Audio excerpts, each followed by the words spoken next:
Saya tak boleh cakap, tak fasih dalam bahasa Mandarin sehingga saya menjadi wakil rakyat. Keluarga saya tradisi Cina. So coming from a very Chinese traditional Chinese background. Kesemua adik keluarga saya, daripada ibu bapa saya, abang saya, kakak saya, semua Chinese educated. Saya satu-satunya dihantar ke sekolah berbalik ketika itu. So at that time, of course, it was thought that it was English educated, English school. Tapi dia, masa saya masuk sekolah rendah, dah jadi sekolah kebangsaan, aliran kebangsaan. So saya pun memang mengikuti aliran kebangsaan, tak pernah belajar Chinese school. Dan saya pick up Mandarin selepas saya menjadi wakil rakyat. Ya, saya tak boleh cakap, tak fasih dalam bahasa Mandarin sehingga saya menjadi wakil rakyat. So jadi wakil rakyat Cina ni, you kena pergi persatuan, you kena pergi sekolah, kadang-kadang nak bagi ucapan dalam bahasa Mandarin. So saya pergi ambil tuition dengan guru untuk belajar Mandarin. So sekarang saya boleh fasih untuk menyampaikan ucapan dalam Mandarin, bukan daripada sekolah, tetapi melalui daripada tuition. Jadi kalau katakan worldview saya berlainan, mungkin latar belakang tu seperti yang saya katakan, pendidikan, latar belakang pendidikan. Dan saya, pandangan saya ataupun pemahaman saya terhadap isu-isu semasa banyak dipengaruhi dengan media masa ketika itu. Saya kalau tengok TV, TV3, Buletin Utama, Majalah 3, Berita Dunia RTM1, baca Surat Khabar Utusan Melayu, Berita Harian. So ini antara media-media yang saya baca, bahan bacaan saya, Dewan Masyarakat dan sebagainya.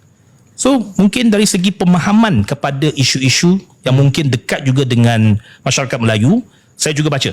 Dan mungkin dari segi awal lagi saya dah ada sedikit pemahaman. Dan pergaulan YB dengan kawan-kawan yang multiracial mungkin lebih banyak sebab pergi ke sekolah kebangsaan? Tak juga, sebab ketika itu kalau saya di sekolah rendah, dia sekolah, walaupun dia aliran kebangsaan, tapi dia sekolah mubalik. Ramai juga Chinese student ketika itu.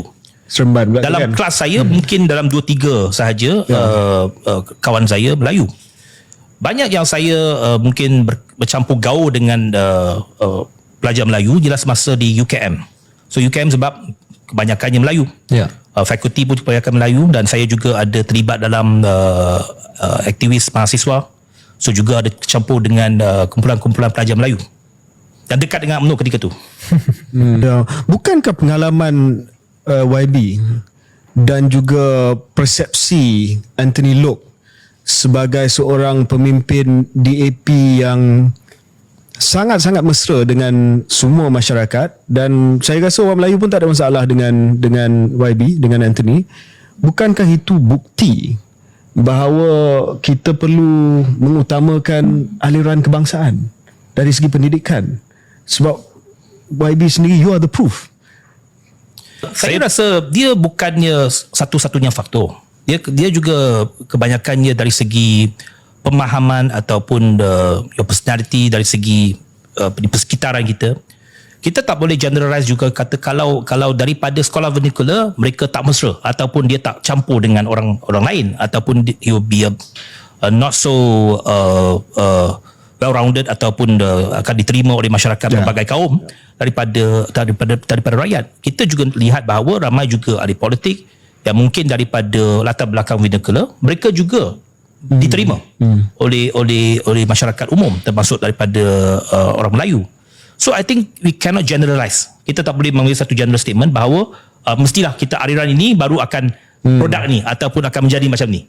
So saya rasa banyak ialah kesedaran kita sendiri dan juga pemahaman kita dan kehendak kita untuk bagaimana untuk menyumbang kepada masyarakat kita. So saya itu sesuatu yang sangat penting.